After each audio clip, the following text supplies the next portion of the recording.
Brad. I haven't really prepared anything this evening. I've only just been noticing a lot of the rhetoric that comes through the news media of late, and I've been unable to ignore the amount of war drum beating that's going on constantly these days. And I think it's necessary that we stay focused and realize that the assault that is being leveled against our liberties is being done for strategic reasons and for a strategic outcome. I think it's fair for me to exploit my opportunity to express my concerns as to how it's being done, why it's being done. And I think it's a great assistance in enabling people to push back against the propaganda. And I think it's necessary to push back against propaganda.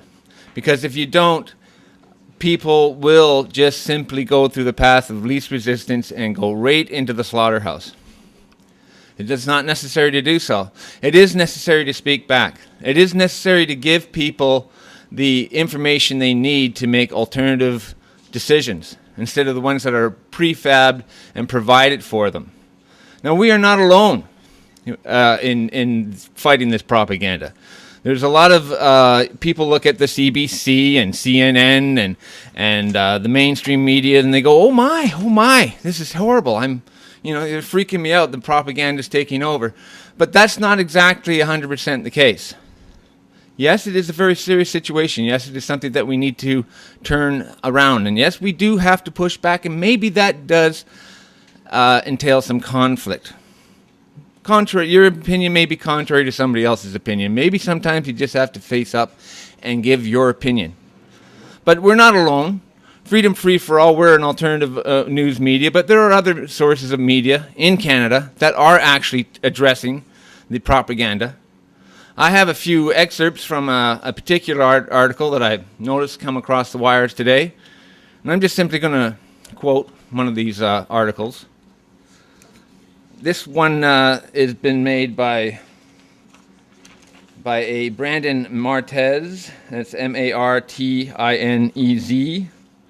Okay, and I believe this is from Press.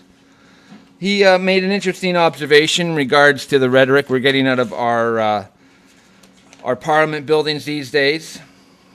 Just as an excerpt, I would point to the Canadian government's informants are more than likely responsible for the spurring or otherwise concocting the very terror plots that CSIS claims to have foiled.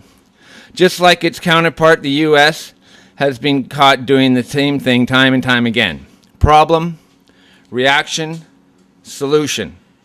This is how propaganda works. Like Canada, Australia, Britain are endeavoring to empower their spook agencies as well as stifle their fraudulent anti-terror laws in the face of a phony ISIS terror plots that bear all the hallmarks of intelligence psyops. That is what the ISIS sham threat is all about. Creating a bogus pretext so our governments can strip us of our liberties and stamp out dissent. The Canadian government and media have been hyping the ISIS terror threat for some time. To get the public to accept the inevitability of an attack on home soil.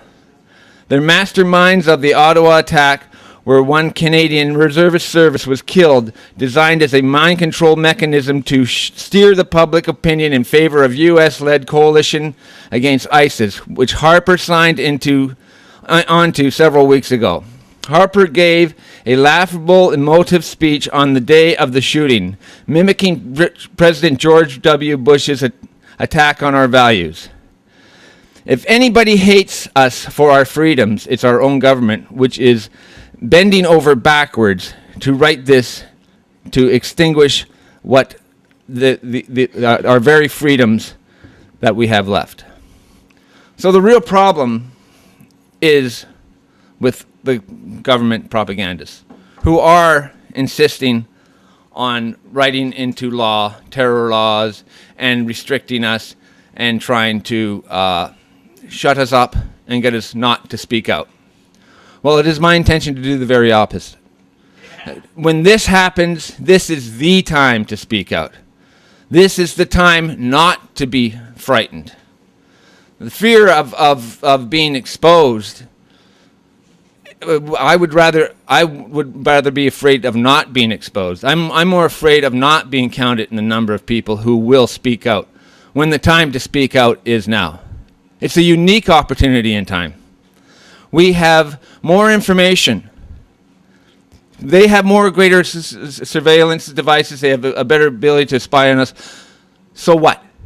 We have a greater ability to communicate with one another. And you know what? There's more of us than there is of them. And all we have to do really is wake the sleeping giant.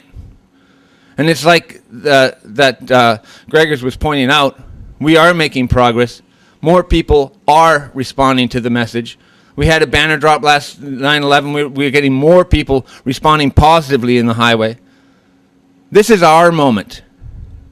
We must not dare stand down in this moment of trial. This is the greatest opportunity. We have more information. We have a more fantastic network of being able to communicate with other human beings around the planet with greater amount of information than we've ever had before. There's a lot to be concerned about, but there's a lot to be excited about, and there's a lot to be very encouraged by. So I would just like to tell everyone that these are the best of times and these are the worst of times, and I wouldn't miss it for the world. And I hope you won't miss it either. Thank you.